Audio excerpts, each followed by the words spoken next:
நில உரிமை பற்றி பேசிட்டு இருந்த மக்களை நில உரிமை பற்றி பேசி ஆட்சிக்கு வந்த ஒரு கட்சி இன்னைக்கு அந்த மக்களை வந்து ஒரு பெனிஃபிஷரியாக ஆக்கிடுச்சு, பயனீட்டாளராக மாற்றிடுச்சு, உரிமையாளராக இல்லை. இன்னைக்கு எந்த குடிசை மாற்று வாரியத்தை கலைஞரோட சாதனைன்னு சொன்னாங்களோ இன்னைக்கு அந்த குடிசை மாற்று வாரியம் ஒன்றிய அரசோட ஏஜென்சி போர்டாக மாறி இருக்கு.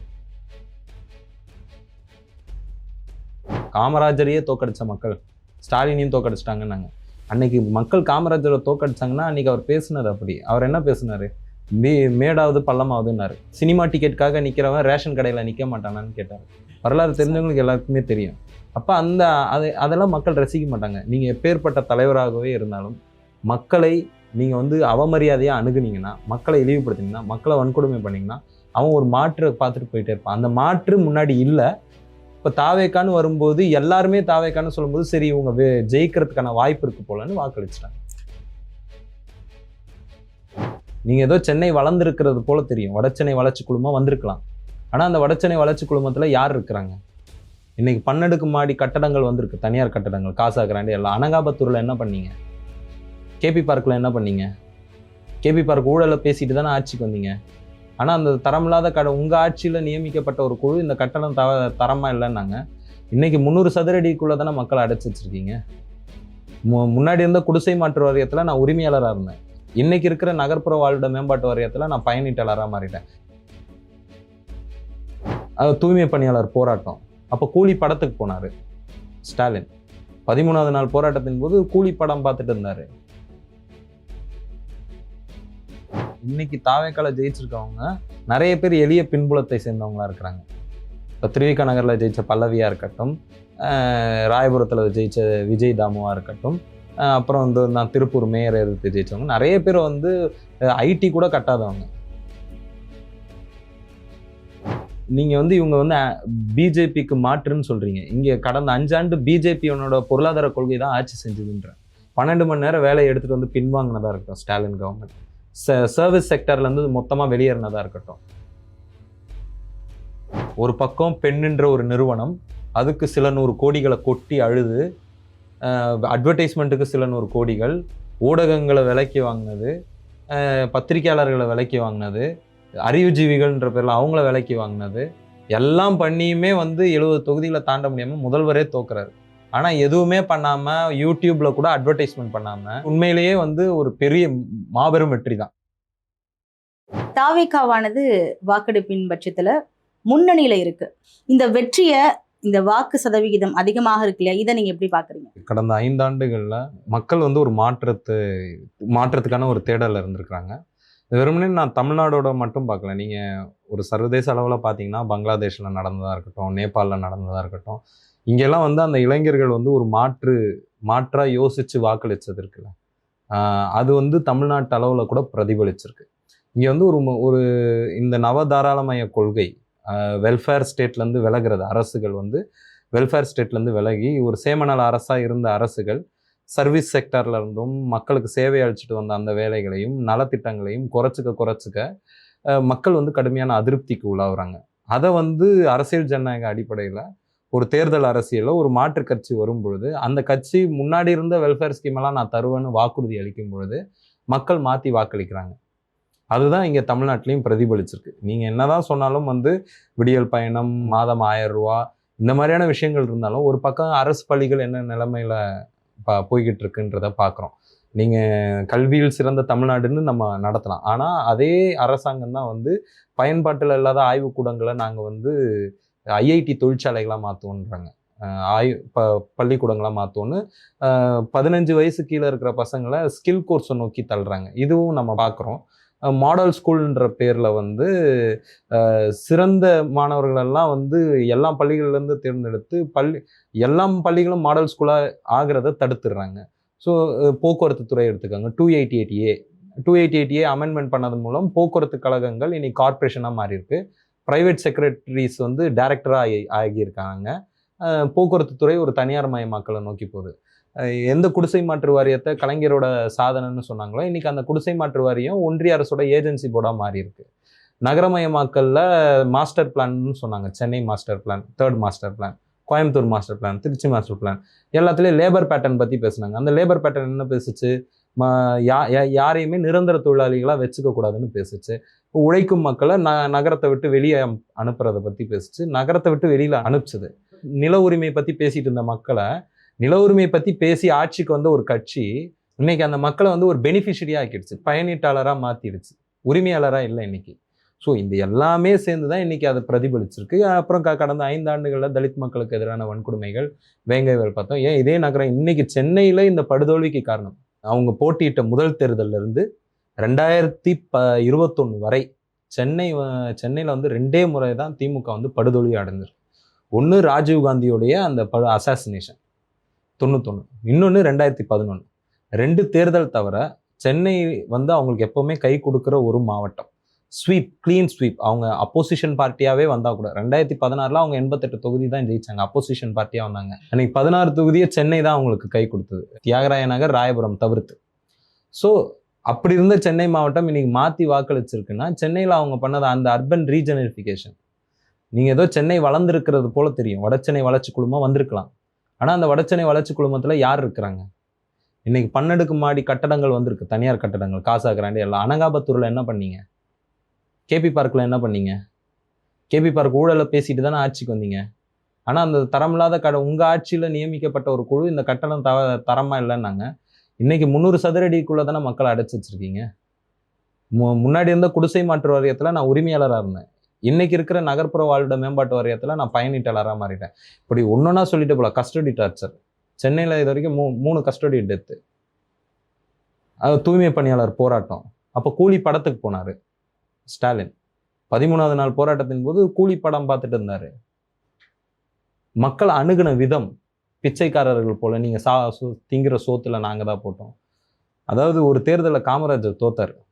அந்த தேர்தலில் காமராஜர் தோற்கடிக்கப்பட்டதுக்கான காரணம் மக்கள் நன்றி கெட்டவங்கன்னு இன்னைக்கு சொல்லுவாங்க. காமராஜரையே தோக்கடிச்ச மக்கள் ஸ்டாலினையும் தோக்கடிச்சிட்டாங்கன்னாங்க. அன்னைக்கு மக்கள் காமராஜரை தோக்கடிச்சாங்கன்னா அன்னைக்கு அவர் பேசினார். அப்படி அவர் என்ன பேசினாரு? மேடாவது பள்ளமாவதுன்னாரு. மாநிலங்கள் பிரிக்கும் பொழுது பீர்மேடு. ஏன் சினிமா டிக்கெட்டுக்காக நிற்கிறவன் ரேஷன் கடையில் நிற்க மாட்டானான்னு கேட்டார். மக்களை கேட்டார். இது வரலாறு, இது இல்லைன்னு யாரை மறுக்க முடியாது. வரலாறு தெரிஞ்சவங்களுக்கு எல்லாருக்குமே தெரியும். அப்போ அதெல்லாம் மக்கள் ரசிக்க மாட்டாங்க. நீங்கள் எப்பேற்பட்ட தலைவராகவே இருந்தாலும் மக்களை நீங்கள் வந்து அவமரியாதையாக அணுகுனீங்கன்னா, மக்களை இழிவுபடுத்தினீங்கன்னா, மக்களை வன்கொடுமை பண்ணிங்கன்னா அவன் ஒரு மாற்றை பார்த்துட்டு போயிட்டே இருப்பான். அந்த மாற்று முன்னாடி இல்லை. இப்போ தாவேக்கான்னு வரும்போது எல்லாருமே தாவேக்கான்னு சொல்லும்போது சரி இவங்க ஜெயிக்கிறதுக்கான வாய்ப்பு இருக்கு போலன்னு வாக்களிச்சிட்டாங்க. இல்லை, இப்போ என்னன்னா, இப்போ திமுக வாக்குறுதிகள் கொடுத்து சில விஷயங்களை நிறைவேற்றி, திட்டங்களை நிறைவேற்றி வந்தாங்க. இப்போ அந்த திட்டங்களையே கொஞ்சம் மேம்படுத்தி தான் வந்துட்டு நிறைய வாக்குறுதிகள் தாவேக்காவின் தலைவர் விஜய் அவர்களும் கொடுத்துருக்காரு இல்லையா? இப்போ வாக்குறுதிகள் கூட வந்துட்டு பாத்தீங்க அப்படின்னா மக்களுக்கு பயனடைகிற மாதிரி தான் திமுக கொண்டு வந்தது. அப்போ இது பயனான திட்டங்கள்னு தெரிஞ்சுதானே அந்த வாக்குறுதிகளை அவர் கொஞ்சம் மேம்படுத்தி சொல்லியிருக்காரு. 1967க்கு பிறகு நீங்க தமிழ்நாட்டோட தேர்தல் வரலாறுன்றது என்னவா இருக்குன்னா டிஎம்கே வெர்சஸ் ஆன்டி டிஎம்கே தான். டிஎம்கே என்ன பேசுச்சு? காங்கிரஸ் பேசுனதை டிஎம்கே பேசல. காங்கிரஸ் தேசியம் பேசுச்சு. ஆனால் டிஎம்கே மாநில சுயாட்சி பேசுச்சு. ஆனால் திமுகவுக்கு அடுத்து வந்த அத்தனை கட்சிகளும், அது அதிமுகவாக இருக்கலாம், எந்த கட்சிகளாக இருக்கலாம், அதுக்கடுத்து தேசிய கட்சிகளே கூட மாநில சுயாட்சி தான் பேசினாங்க. இப்போ அதிமுக என்ன சொல்லிச்சு? திமுக சொன்னதை ஒழுங்காக செய்யலை. அது சமூக நீதியாக இருந்தாலும் சரி, இந்திய எதிர்ப்பாக இருந்தாலும் சரி, மாநில சுயாட்சியாக இருந்தாலும் சரி. ஜெயலலிதாவை என்ன சொன்னாங்க? 19 வருஷம் நீங்கள் வந்து ஒரு சென்ட்ரல் கவர்மெண்ட், யூனியன் கவர்மெண்ட்டில் இருந்தீங்க, மாநில அரசோட அதிகாரத்தை பற்றி நீங்கள் எதுவுமே இது பண்ணலை. அதானே அவங்க முழக்கமாக இருந்தது. சோஷியல் எதுவாக இருந்தாலுமே அவங்க டிஎம்கே பேசுனதை ஒழுங்காக செய். இப்போ இவரும் டிஎம்கே பேசுனது தான் கொள்கையாக சொன்னார். சோஷியல் ஜஸ்டிஸ் தான் கொள்கைன்னு சொன்னார். அப்போ சோஷியல் ஜஸ்டிஸில் என்ன பிரச்சனை? திருப்பூர் மேயரை எதிர்த்து ஜெயிச்சிருக்காரு ஒரு நாவித சமூகத்தை சேர்ந்தவர். ஏன் இத்தனை ஆண்டு காலம் ஒரு வேற இந்த கட்சியில் ஏன் முடியல? அது கேட்டால் இவங்க கிளைம் பண்ணிக்கலாம், முதலமைச்சரே அப்படின்னு கூட கிளைம் பண்ணலாம். ஆனால் நீங்கள் வந்து ஒரு ஒரு 30 மாவட்ட செயலாளர் இவங்களில் வந்து தலித்துகள் இருக்கிறாங்க, பொது தொகுதிகளில் தலித்துகள் நிற்க வைக்கிறாங்க. ஸோ இது எல்லாமே நீங்கள் சோஷியல் ஜஸ்டிஸ் வெறுமனா பேசிட்டு மட்டும் இருக்கும் பொழுது ஒரு அயற்சி ஏற்படலாம் ஒரு இளைய தலைமுறைக்கு. இன்னொன்று, நீங்கள் வந்து தெற்காசியோட பாணி வாரிசு அரசியல்ன்றது பேனசர் போட்டாலேருந்து நீங்கள் எந்த இடத்துல பார்த்தாலும் வந்து உங்களுக்கு வாரிசு அரசியல் இருக்க தானே செய்யுதுன்னாங்க. இருக்குதுன்றதுக்காக தமிழ்நாடு மாதிரியான ஒரு அறிவியக்கம் நடந்த மாநிலத்தில் வாரிசு அரசியலை ஏற்றுக்கணுன்றதுக்காக என்ன தலையெழுத்துன்னு கேட்குறேன். இப்போ விஜய் வந்து புதிதாக இப்போ தான் அரசியலுக்கு வந்திருக்கிறாரு. இதுக்கப்புறமா வாரிசு அரசியல் தாவேகாவிலையும் நடக்காது கண்டிப்பா அப்படின்னு நீங்க நடக்கலாம், சொல்ல சொல்றீங்களா? முடியாது. கண்டிப்பா நடக்கலாம், எது வேணாலும் நடக்கலாம். நான் இன்னைக்கு இருக்கிற ஃபேக்ட தான் சொல்றேன். ஏன் மக்கள் இன்னைக்கு வாக்களிச்சாங்க? இன்னொன்னு நான் சொல்றேங்க, இன்னைக்கு தாவேக்கால ஜெயிச்சிருக்கவங்க நிறைய பேர் எளிய பின்புலத்தை சேர்ந்தவங்களா இருக்கிறாங்க. இப்போ திருவிக நகர்ல ஜெயிச்ச பல்லவியா இருக்கட்டும், ராயபுரத்துல ஜெயிச்ச விஜய் தாமுவா இருக்கட்டும், அப்புறம் வந்து நான் திருப்பூர் மேயர் எதிர்த்து ஜெயிச்சவங்க நிறைய பேர் வந்து ஐடி கூட கட்டாதவங்க. இப்போ வந்து தாவேகா வந்துட்டு வாக்கு வங்கி வாங்கும், ஆனா வந்து எதிர்க்கட்சியாவோ ஆளும் கட்சியாகவோ வரத்துக்கான வாய்ப்புகள் வந்து ரொம்ப குறைவு அப்படின்னு நிறைய கருத்து கணிப்புகளும் பேசப்பட்டு வந்தது. இல்ல நீ ஸோ இதுக்கெல்லாம் பார்க்கும்போது அவங்களுக்கு இது என்ன பதிலடியா இருக்கு? எனக்குமே இந்த தேர்தல் முடிவு வந்து ஒரு பெரிய ஆச்சரியம் தான். எலெக்ஷன் போலிங் அன்னைக்கு வரைக்கும் கூட நான் வந்து தாவேக்கா வந்து ஒரு 20லேருந்து 25% வாக்கு வாங்குவாங்க. ஒரு 20 தொகுதி ஜெயிப்பாங்க. 20, 25 தொகுதி ஜெயிப்பதற்கான வாய்ப்புகள் உண்டு. சென்னை மாதிரியான நகரங்கள்ல ஒரு 30% வாக்குகள் பெறுவாங்க. நானே இந்த நகரங்கள கணக்குல வச்சுட்டு தான் ஒரு 20, 30 தொகுதி ஜெயிப்பாங்க. அப்படிதான் என் கணக்கா இருந்தது. ஆனா போலிங் அன்னைக்கு நடந்த கிளாம்பாக்கத்துல மக்கள் ஆர்வத்தோட போனதா இருக்கட்டும், ஓட்டு போடுற மையத்துல அவங்க எங்கெங்க இருந்தோ பயணிச்சு வந்து போட்டதா இருக்கட்டும், அப்புறம் நகரங்கள்ல போட்டுட்டு வந்தவங்க வந்து ஏதோ ஒரு தீர்ப்பு கொடுத்துட்டேன்ற அந்த ஒரு பெரிய ஒரு சந்தோஷத்த அவங்க வெளிப்படுத்தின விதம், அப்புறம் ஒரு மாதிரி போய் வாக்களிச்சது, மாற்றம்னு மக்கள் உரையாடினது, இந்த 10 நாள் வந்து இணையத்துல நம்ம பார்த்த விஷயம்லாம் பார்க்கும்போது ஏதோ ஒரு சர்ப்ரைஸ் பண்ண போறாருன்னு தெரியும். அப்ப என் முடிவு நான் மாத்திட்டேன். 30ன்றது ஒரு 70 தொகுதி கூட வரலாம் போல. எல்லாரும் சிரிச்சாங்க. ஆனா இப்ப எனக்கே ஷாக்கு, 108 தொகுதி வரைக்கும் வராங்க. ஆட்சி பிடிக்கிற அளவுக்கு போறாங்க. கண்டிப்பா ஒரு அப்போசிஷன் பார்ட்டியா வருவாங்கன்னு நினைச்சேன் நானு.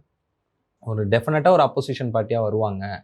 அது வந்து திமுகவுக்கு வந்து ஒரு உண்மையிலேயே ஒரு அச்சத்தை தரும். இனியாவது வந்து ஒரு மாற்றுன்னு ஒரு எதிர்க்கட்சின்னு ஒண்ணு வந்துருச்சு. சும்மா பாஜகன்ற பூச்சாண்டிய மட்டுமே வச்சுக்கிட்டு நம்ம மக்களுக்கு எதுவுமே செய்யாம எல்லா ஓட்டையும் ஒரு ஃப்ரீபி மாரி வாங்க முடியாது. இஸ்லாமியர்கள் ஓட்டையும், தலித் மக்கள் ஓட்டையும் ஒரு ஃப்ரீபீஸா ஒரு இலவசத்திற்கு கிடைத்த ஓட்டு மாரி கருத முடியாது. அத அறுவடை பண்றதுக்கு இன்னும் ஒரு மாற்று எதிர்க்கட்சி வந்திருக்கு. அதனால இந்த மக்களோட ஓட்டுக்கு ஒரு டிமாண்ட் கிரியேட் ஆயிருக்குன்னு நம்புவாரு அப்படின்னு நினைச்சேன். ஆனா கடைசியில ஸ்டாலினும் தோப்பாரு. ஸ்டாலின் பின்னடைவை சில சுற்றுகள்ல சந்திப்பாருன்றதை எதிர்பார்த்தேன். அதை நான் வந்து பதிவும் பண்ணியிருக்கேன் முன்னாடியே. ஏன்னா குளத்தூர்ல சுற்றுப்பயணம் போய் பார்க்கும்போது நிறைய இடங்கள்ல வந்து ஒரு பேக்கெட்ஸா வந்து அவருக்கு ஓட்டு போடலன்றது தெரிஞ்சுது. அப்போ ஒரு 2, 3 தொகுதி கண்டிப்பா பின்னடைவை சந்திப்பாருன்றது எதிர்பார்த்தவங்க. ஆனா தோல்வியை எதிர்பார்க்கல. குளத்தூர்ல தோத்துருவாருன்னு நான் எதிர்பார்க்கிறேன். ஆனா அதுவும் நடந்தது. ஸோ இந்த சர்ப்ரைஸ் இது உண்மையிலேயே ஒரு சர்ப்ரைஸ் தான். இதுக்கான காரணம் வந்து இளைஞர்கள் வந்து ஒரு எழுச்சி, அந்த இது நீங்க வந்து அதை எவ்வளவு மலினப்படுத்தினாலும் இது வெறுமனே கவர்ச்சியில இருந்தோ, திரை கவர்ச்சியில இருந்தோ மட்டும் வந்ததில்லை. திரை பலம் வந்து எதுக்கு பயன்பட்டிருக்குன்னா, இப்படி ஒருத்தர் இருக்கிறாரு, இந்த சின்னம் ஒண்ணு வருது, இப்படி ஒரு கட்சி இருக்குதுன்றதை எல்லார்கிட்டயும் கொண்டு போய் சேர்க்க பயன்பட்டதே தவிர, ஆனா முடிவு வந்து அப்போ இந்த வெற்றிக்கு பின்னால் நீங்க என்ன இருக்குன்னு சொல்ல வரீங்க? காரணம் இவங்க வெல்ஃபேர் ஸ்டேட்டா நடந்துக்கலங்க. கடந்த 5 ஆண்டுகளா இவங்க வெல்ஃபேர், நீங்க வந்து இவங்க வந்து பிஜேபிக்கு மாற்றுன்னு சொல்றீங்க. இங்க கடந்த 5 ஆண்டு பிஜேபியோட பொருளாதார கொள்கை தான் ஆட்சி செஞ்சதுன்ற. 12 மணி நேரம் வேலையை எடுத்துட்டு வந்து பின்வாங்கினதா இருக்கட்டும் ஸ்டாலின் கவர்மெண்ட். சர்வீஸ் செக்டர்ல இருந்து மொத்தமா வெளியேறினதா இருக்கட்டும். மொத்தமா கவர்மெண்ட் வெளியேறிடுச்சு. சர்வீஸ் செக்டர்ல இன்னைக்கு கவர்மெண்ட் இல்ல. சேவைத்துறையில அரசு இல்ல.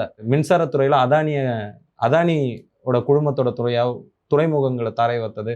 இப்படி சொல்லிக்கிட்டே போலாம். அமெரிக்கா நீதிமன்றம் வரை நம்ம தமிழ்நாடு அமைச்சர் டான்ஜன் கோவோட பேர் வந்து அடிபட்டது. அமெரிக்க நீதிமன்றத்துல அதானிக்கு எதிராக ஒரு குற்ற அறிக்கை தாக்கல் பண்றாங்க. அதுல தமிழ்நாடோட டான்ஜன் கோ செக்ரட்டரி, மினிஸ்டர் பேர் வரைக்கும் அடிபட்டுச்சு.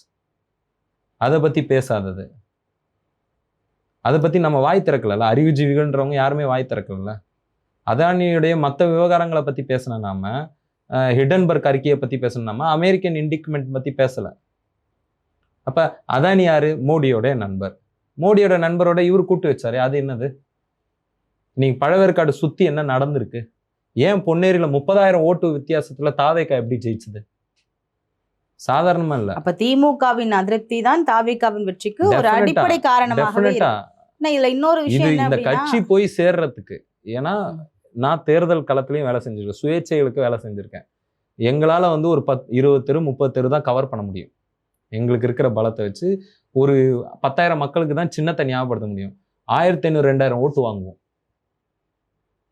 அது எப்படி முடிஞ்சது? சும்மா மக்கள் ஓட்டு போட மாட்டாங்களா சொல்லாதீங்க. மக்கள் கிட்ட நம்ம போய் சேர. இப்ப தாவேகாவின் வேட்பாளர்களே வந்துட்டு இங்க ஒரு எழுபறியா தான் இருந்துச்சு. வேட்பாளர்களே கட்சிக்கு இல்ல, அப்படிங்கிற பல விஷயங்கள் தான் பார்க்கப்பட்டுச்சு. வேட்பாளர்களே நிறைய சில மக்களுக்கு இடங்கள் தெரியாதுங்க. சில இடங்கள்ல வேட்பாளர்கள் முகம் கூட தெரியாது. ஆனா அப்படி இருக்கும்பொழுது இந்த அதாவது விஜய் சொல்றேன்ல, அப்படிங்கிற சின்னன்றது போயிடுச்சு. விஜய்ன்றவரு ஒரு மாற்றா வந்துட்டாருன்றது பரவலா எல்லாருக்கும் போயிடுச்சு. போனதுனால சரி நம்ம ஒரு மாற்று எதிர்பார்த்துட்டு இருந்தோம். இப்படி ஒரு மாற்று வந்திருக்குன்னு ஆதரிக்கிறாங்க. எனக்கு தெரிஞ்சு இதுவரை தமிழ்நாட்டு வரலாற்றுல எந்த ஒரு ஃபினான்ஸ் செக்ரட்டரியும் வந்து பட்ஜெட் முடிச்சிட்ட பிறகு பிரஸ் மீட் பண்ணதில்ல. இவரு பண்ணாரு. நீங்க எந்த துறை சார்ந்த அமைச்சர் பெருமக்களை போய் சந்திக்க போனோம்னா, அவங்க சொல்றது செக்ரட்டரிய போய் பாருங்க. அப்ப எதுக்கு நீங்க மக்கள் பிரதிநிதி? திமுக ஆட்சி இழந்ததற்கு மிக முக்கிய காரணம் அதிகாரிகளை மிக நிச்சயமாக நம்பியது. அதிகாரிகளிடம் ஆட்சி அதிகாரத்தை தாரை வார்த்தது. இருக்கிற கமிஷன் மட்டும் வாங்கிக்கிட்டு, ஊழல் மட்டும் பண்ணிக்கிட்டு, மத்த எல்லாம் வாங்கி குவிச்சது.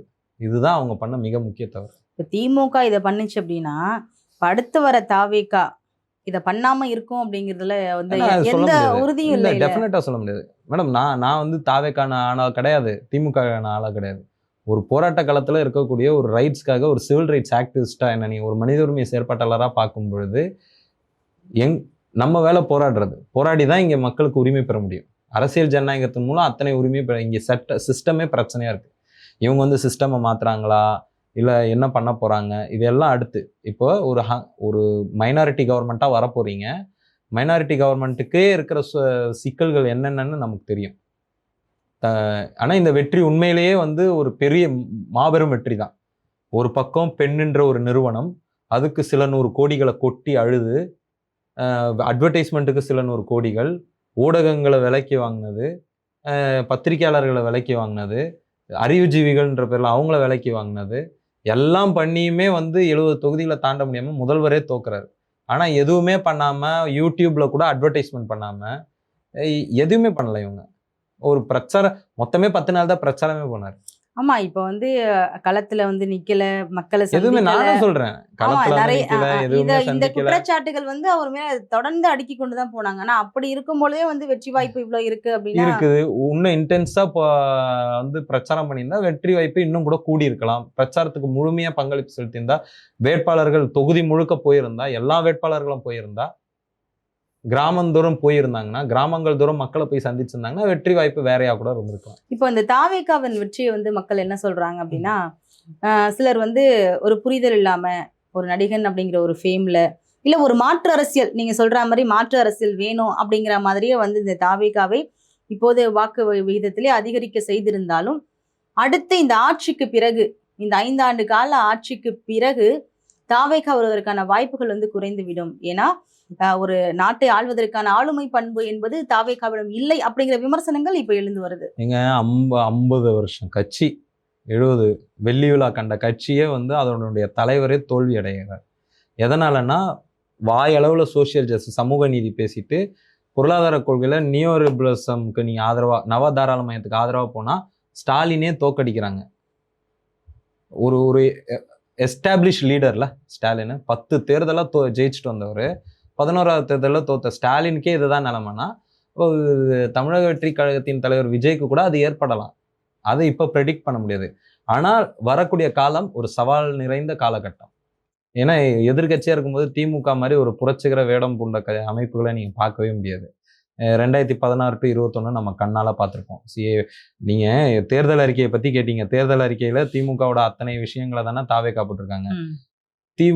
திமுக போன தேர்தல் அறிக்கையில அரசு ஊழியர் சார்ந்து, தூய்மை பணியாளர்கள் பிரச்சனை சார்ந்து, சமூக நீதி சார்ந்து சொன்ன எந்த விஷயங்களையும் நிறைவேற்றல. இந்த தேர்தல் வாக்குறுதியில ரொம்ப சாதுரியமா அதை பத்தி எதுவுமே பேசல. இவங்க என்ன பண்ணாங்க, இப்ப சொல்லிட்டு செய்யாத மக்கள் நல திட்டங்களை இவங்க தேர்தல் அறிக்கையில இவங்க போட்டாங்க. தப்பு கிடையாது. இவங்க செய்ய முடியுமா, செய்யறாங்களா, செய்யலையான்றது வருங்காலங்கள் தான் பதில் சொல்லுவாங்க. ஆமா. 2500 ரூபாய் கொடுப்பாங்களா, 6 சிலிண்டர் கொடுப்பாங்களா? ஏன்னா இப்ப திமுக வந்துட்டு நிறைய கடன் வாங்கிட்டு மக்களுக்கு அதை வச்சுதான் செஞ்சாங்க அப்படி இப்படின்னு சொல்லிட்டு எல்லாருமே பேசினாங்க. அதுல தாவேகாவும் ஒன்று.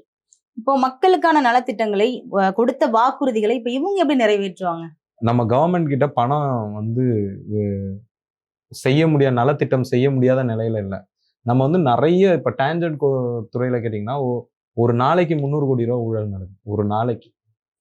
அந்த கப்பல் எல்லாத்தையும் சேர்த்தீங்கன்னா ஓவராலா எனக்கு தெரிஞ்சு ஒரு வருஷத்துக்கு ஒரு தமிழ்நாடு கவர்மெண்ட்ல ஊழல் மட்டுமே 1 2 லட்சம் கோடி நடக்கும்.